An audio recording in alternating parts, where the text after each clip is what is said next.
یہ ایک عجیب قسم کا مسئلہ ہوتا ہے کہ شوہر کو بیوی پر کئی اعتبار سے شک ہوتا ہے۔ اچھا، اس کی کئی نوعیت ہیں۔ ایک تو شرم و حیا کے معاملات ہیں، ایک تو وہ صورت ہے وہاں تو شوہر جو ہے اس کے تحفظ کی اور احتیاط کی پوری صورت کرے گا کہ جہاں پر شرم و حیا کے خلاف کوئی صورت جا سکتی ہے اور اس کا احتمال ہے تو وہاں پر وہ اپنی پوری ذمہ داری کا ثبوت دے گا اور اس حوالے سے کانشیس رہے گا۔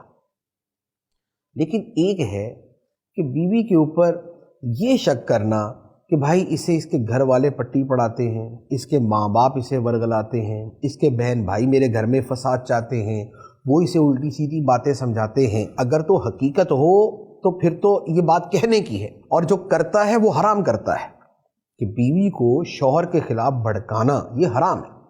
لیکن اگر اس کا کوئی ثبوت نہیں ہے تو پھر بیوی کو یہ تانا دینا اور اس کے اوپر یہ گمان رکھنا، یہ بدگمانی کرنا کہ اسے جو ہے وہ اس کے گھر والے ورغلا رہے ہیں اور وہ اسے خراب کر رہے ہیں اور وہ میرے گھر کا ماحول خراب کرنا چاہتے ہیں، تو ایسی بدگمانی حرام ہے۔ قرآن مجید کی آیت مبارکہ عرض کرتا ہوں، اللہ تعالیٰ نے ارشاد فرمایا، یا ایھا الذین آمنوا اجتنبوا کثیرا من الظن ان بعض الظن اثم۔ فرمایا اے ایمان والو، بہت زیادہ گمان کرنے سے بچا کرو، بہت زیادہ گمان کرنے سے بچا کرو، بے شک کچھ گمان گناہ ہوتے ہیں۔ کہ جب بندہ اپنی دل و دماغ میں ایک مرتبہ بدگمانی بٹھا لیتا ہے تو ہوتا یہ ہے کہ پھر کچھ بھی ہوگا اس کا دماغ بدگمانی کی طرف جائے گا۔ بزرگان دین نے فرمایا ہے، فرمایا انما ینشأ الظن الخبیث من القلب الخبیث۔ فرمایا کہ یہ جو برے گمان ہوتے ہیں یہ برے دل سے نکلتے ہیں، یعنی کہ اصل پرابلم کیا ہے کہ دل خراب ہے، دل خبیث ہے، اس سے خبیث گمان نکلتا ہے۔ تو لہٰذا بدگمانیوں میں پڑنا نہیں چاہیے۔ بدگمانیوں جب بندہ پال لیتا ہے تو آپ یقین کریں کہ پھر وہی ہوتا ہے کہ بھی آٹا گوندتے ہلتی کیوں، پھر ہر شے میں کیڑے نکالنا یا کیڑے ڈالنا یہ بندے کی عادت بن جاتی ہے۔ ہر شے کے اندر اسے شک ہوتا ہے کہ یہ ایسا کیا تو پتہ نہیں اس لیے کیا ہوگا، یہ ویسا کیا تو پتہ نہیں اس لیے کیا ہوگا۔ تو یہ بدگمانیاں جو ہیں یہ خود انسان کے اپنے سکون کو تباہ کر دیتی ہے، یہ اس کی اپنی زندگی کو اجیرن بنا دیتی ہے، یہ اس کے اپنے ذہنی سکون کو برباد کر دیتی ہے۔ تو لہذا اس کا آسان طریقہ یہ ہے کہ بھئی آپ آخری حد تک حسن ظن سے کام لیں، آپ اچھا گمان رکھیں۔ آپ یہ نہ سمجھیں کہ کوئی شخص اپنی بیٹی کا گھر تباہ کرنا چاہتا ہے، یا کوئی بھائی اپنی بہن کا گھر تباہ کرنا چاہتا ہے، یا بہنیں اپنی دوسری بہن کا گھر تباہ کرنا چاہتی، ایسا نہیں ہوتا۔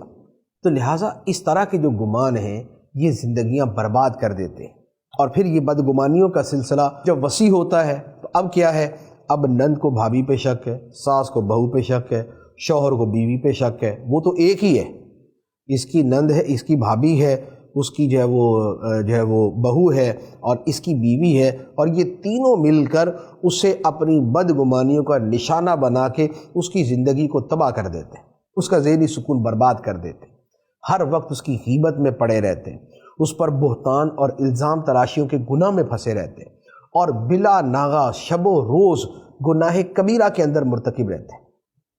تو کیا فائدہ ہوا کہ ایک طرف اللہ کی بارگاہ میں عذاب کے مستحق ہوئے کہ اس کے اوپر بدگمانی کی، دوسرا اس پہ طعن و تشنیع کی، اس کی دل آزاری کی، اس کا دل دکھایا، یہ دوسرا کبیرہ گناہ۔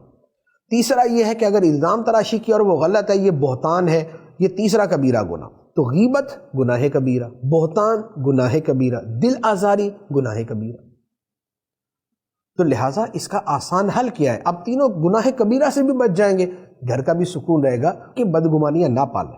بہت اچھے لوگ بھی دنیا کے اندر موجود ہیں کہ بھئی بیوی اگر فون کر رہی ہے اپنی ماں کو یا اپنی بہن کو یا اپنے بھائی کو فون کر رہی ہے تو آخر کیا ضرورت ہے یہ سمجھنے کی نہیں بھئی یہ کوئی سازش ہی ہو رہی ہے۔ ایسا کون سا یہ عالمی مسئلہ چل رہا ہے کہ ہر وقت بیٹھ کے سازشی کرتے رہتے ہیں؟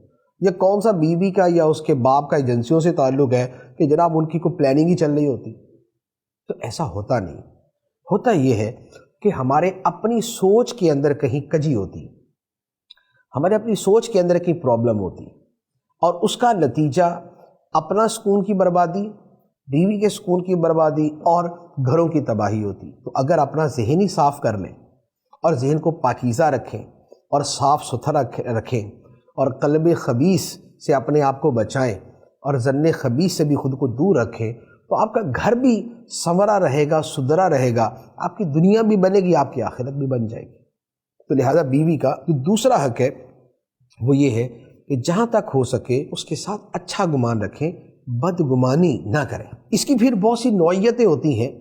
کبھی بیوی جو ہے وہ مثال کے طور پہ یہ میری خدمت کرنا ہی نہیں چاہتی، اب یہ بدگمانی ہے۔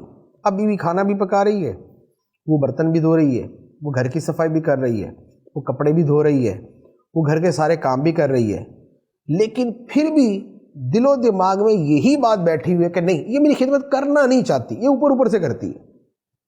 بھائی آپ کو اندر کی خبریں کہاں سے کہ اندر سے نہیں کر رہی، اوپر اوپر سے کر رہی، اوپر سے کر رہی ہے تو جو ہو رہا ہے اسی کو آپ لے لو۔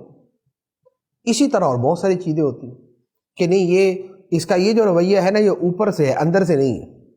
بھئی آپ کو اندر کا کیسے پتہ ہے؟ غیب کا علم تو نہیں ہے ہمیں۔ تو جب نہیں ہے تو پھر بدگمانی ہے تو حرام ہے۔ تو لہٰذا اپنے آپ کو ہر وقت کے گناہ میں ڈال کے رکھنا یہ کوئی معقول چیز نہیں ہے۔ تو لہٰذا بیوی کے ساتھ اچھا گمان رکھیں تاکہ گھر کا ماحول جو ہے وہ اچھا رہے۔